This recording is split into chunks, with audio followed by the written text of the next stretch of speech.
Sebagai contoh misalnya M4.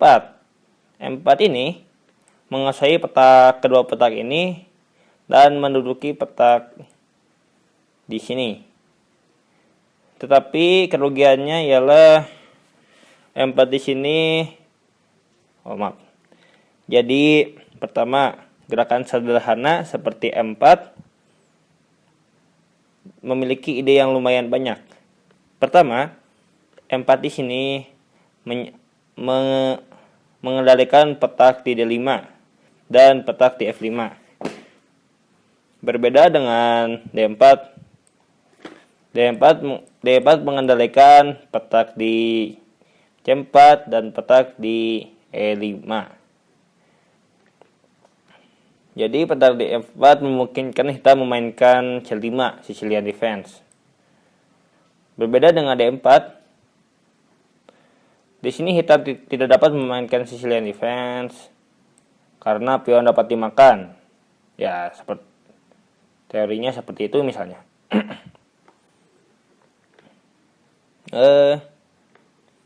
Mulai balik lagi ke M4. M4 juga menjaga petak di F4. Jadi hitam tidak dapat menggerakkan pionnya menuju F4 dan dapat dimakan. Seperti itu kira-kira. Kerugian, tetapi M4 ini memiliki kerugian. Yang pertama, pion M4 menggantung, tidak seperti pion di D4. Pion di D4 dilindungi oleh menteri. Tetapi pion di M4 tidak dilindungi oleh siapapun. Makanya setelah E5, pion di sini harus dilindungi misalnya. Misalnya kita memainkan H6 misalnya. H2, A3. Ya, di sini hitam dapat menyerang pion dengan kuda F6. Kita harus melindungi pionnya misalnya dengan seperti ini. Dan setelah makan skak misalnya. Dan ya, jadi di sini kerugiannya ialah Jadi di sini kerugian dari M4 ialah pion di sini tidak dilindungi.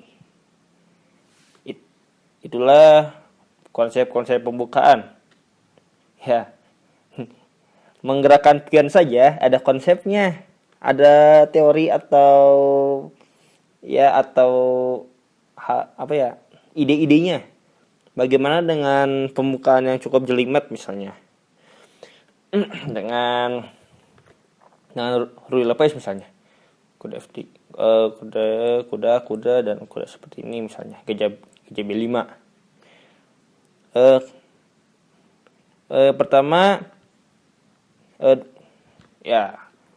Pertama kita akan membahas kelima dasarnya misalnya. 1. Sejarah. 2. Konsep. 3. Mainline. 4. Variasi. Kelima ialah jebakannya. Ya, jadi pertama sejarah dari Ruy Lopez sendiri ialah Ruy Lopez ini sebenarnya dulunya tidak begitu dikenal. Maksudnya ialah apa-apaan coba ini gajah menuju B5 misalnya, tidak berguna. Apaan coba menyerang kuda yang dilindungi oleh buah pion seperti ini. Dan orang yang bernama Ruy Lopez pun akhirnya mempopulerkan pembukaan ini. Dan ya, kira-kira seperti itulah sejarah. Yang kedua ialah ide atau gagasan pembukaan ini. Gagasan dari ide dasar dari Ruy Lopez ialah mempaku kuda terhadap raja. Tapi di sini kan ada pion. Jadi ini bukan memaku dong namanya. Ya. Tetapi di sini kita dapat melihat gajah terang hitam di C8 di sini memiliki posisi yang buruk. satu-satunya cara untuk membebaskan gajah ialah menggerakkan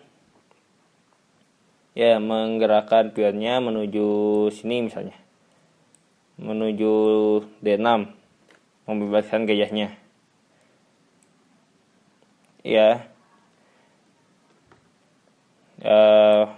Bagaimana dengan seperti ini misalnya? Bisa saja, tetapi gajah lebih indah diletakkan di diagonal H3 C8. Jadi ide dari Ruy Lopez ialah memaku kuda terhadap raja sebelum pion ini bergerak. Jadi konsep dari Ruy Lopez berpikir bahwa pion di sini harus bergerak untuk membuka atau membebaskan gajahnya. Jadi itulah konsep dari Ruy Lopez sendiri. Jadi dengan pion seperti ini misalnya, di sini putih dapat langsung menyerang pion, dan setelah makan seperti ini misalnya. Di sini putih mendapatkan keuntungan. Itulah konsep awal dari Ruy Lopez, mencegah hitam untuk menggerakkan pion D-nya. Seperti itulah kira-kira. Yang ketiga ialah mainline. Mainline dari Ruy Lopez ialah A6 atau Murphy defense. Murphy defense. Jadi di sini hitam bertanya, apakah putih ingin memakan kuda atau tidak? Dan di sini dan jawaban paling umum ialah memundurkan gajahnya dan masih mempaku kuda terhadap raja secara tidak langsung. Mainline selanjutnya ialah menggerakkan kuda, mengancam pion, dan putih pun rokade, dan mainline pun terbagi dua, permainan terbuka dan tertutup, atau Ruy Lopez. Jadi dalam Ruy Lopez ada yang namanya permainan terbuka, open game, dan closed game. Open game ialah memakan pion di E4. Closed game ialah memblokade serangan benteng di E1 menuju E8. Itulah idenya. Itulah mainline dari Ruy Lopez. Selanjutnya ada variasi. Banyak sekali variasi di Ruy Lopez.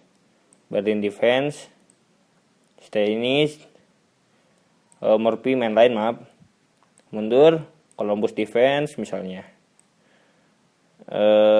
Norwegian attack misalnya. Banyak sekali variasi-variasi yang terdapat dalam pembukaan Ruy Lopez.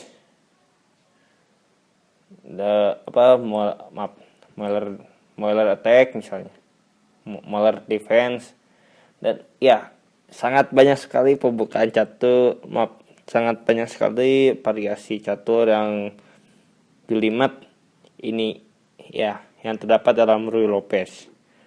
Belum pembukaan Sicilian defense. Apalagi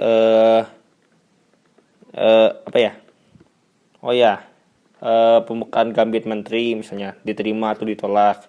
Ada variasi-variasinya. Ada juga jebakan-jebakannya. Kalau Ruy Lopez jebakannya bisa Taras trap atau pokoknya banyak sekali jebakannya, dan saya baru membuat satu. Dan itulah sekilas mengapa pembukaan catur sangat sulit untuk dipelajari. Terima kasih atas perhatiannya. Mohon maaf bila ada kesalahan. Please subscribe-nya dan sampai jumpa.